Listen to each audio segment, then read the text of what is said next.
വീണ്ടും കോൺഗ്രസ് നേതൃത്വത്തെ വെല്ലുവിളിച്ച് ശശി തരൂർ രംഗത്ത് വന്നിരിക്കുകയാണ്. കേരളത്തിലെ കോൺഗ്രസിൽ നേതൃത്വ ദാരിദ്ര്യം ഉണ്ടെന്നടക്കമുള്ള ഗുരുതര ആരോപണങ്ങളാണ് അദ്ദേഹം ഉന്നയിച്ചിരിക്കുന്നത്. ഇംഗ്ലീഷ് ദിനപത്രത്തിന് നൽകിയ അഭിമുഖത്തിലാണ് ഇത്തരം പരാമർശങ്ങൾ. നന്നായി പ്രവർത്തിച്ചില്ലെങ്കിൽ കേരളത്തിൽ കോൺഗ്രസ് മൂന്നാം തവണയും പ്രതിപക്ഷത്തിരിക്കുമെന്നും തരൂർ പറഞ്ഞു വെക്കുന്നുണ്ട്. കോൺഗ്രസ് വോട്ട് കൊണ്ട് മാത്രം കേരളത്തിൽ ജയിക്കില്ലെന്നും ജനങ്ങളുടെ വലിയ പിന്തുണ തനിക്കുണ്ടെന്നും കോൺഗ്രസ് വിരുദ്ധ വോട്ടുകളും തനിക്ക് ലഭിച്ചെന്നും തരൂർ പറയുന്നു. സ്വതന്ത്രമായി അഭിപ്രായ പ്രകടനം നടത്താൻ കഴിയുന്നതിനാലാണ് 4 തവണ MP ആയതെന്നും പാർട്ടി മാറുന്നത് ആലോചനയിലില്ലെന്നും പാർട്ടിക്ക് വേണ്ടെങ്കിൽ തനിക്ക് മറ്റ് പണികളുണ്ടെന്നും തരൂർ തുറന്നടിക്കുന്നു. തന്റെ കഴിവുകൾ പാർട്ടി വിനിയോഗിക്കണമെന്നും തരൂർ ആവശ്യപ്പെടുന്നുണ്ട്.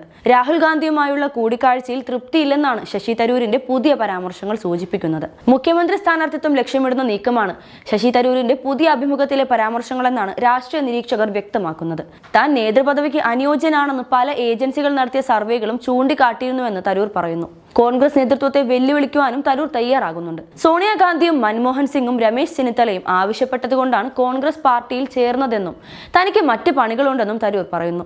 LDF സർക്കാരിന്റെ വ്യവസായ രംഗത്തെ പുകഴ്ത്തി ലേഖനം എഴുതിയെന്ന വിവാദം കെട്ടടങ്ങും മുൻപെയാണ് പുതിയ പരാമർശങ്ങളുമായി ശശി തരൂർ വീണ്ടും വാർത്തകളിൽ നിറയുന്നത്.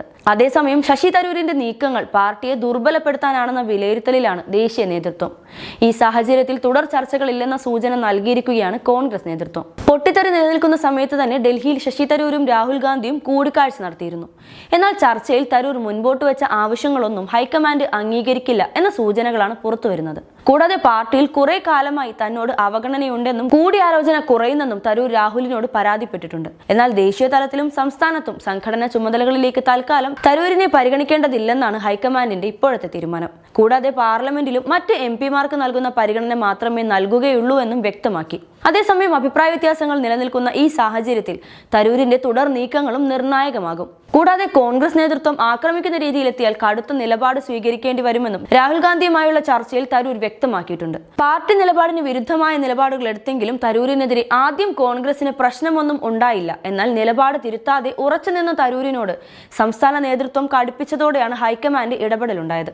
ഒടുവിൽ പുറത്തുവന്ന ലേഖനം 2026 നിയമസഭാ തെരഞ്ഞെടുപ്പിൽ കേരളത്തിലെ കോൺഗ്രസിനെ നയിക്കാനുള്ള ചുമതല തനിക്ക് വേണമെന്ന ആവശ്യമാണ് മുന്നോട്ട് വെക്കുന്നതെന്ന് തരൂരിന്റെ വാക്കുകളിൽ വ്യക്തമാണ്. അടുത്ത മുഖ്യമന്ത്രി സ്ഥാനാർത്ഥിയായി തന്നെ നിശ്ചയിക്കണമെന്നും കൂടിയാണ് പറയാതെ പറയുന്നതെന്നും തരൂരിന്റെ മുന്നറിയിപ്പ് സൂചിപ്പിക്കുന്നുണ്ട്.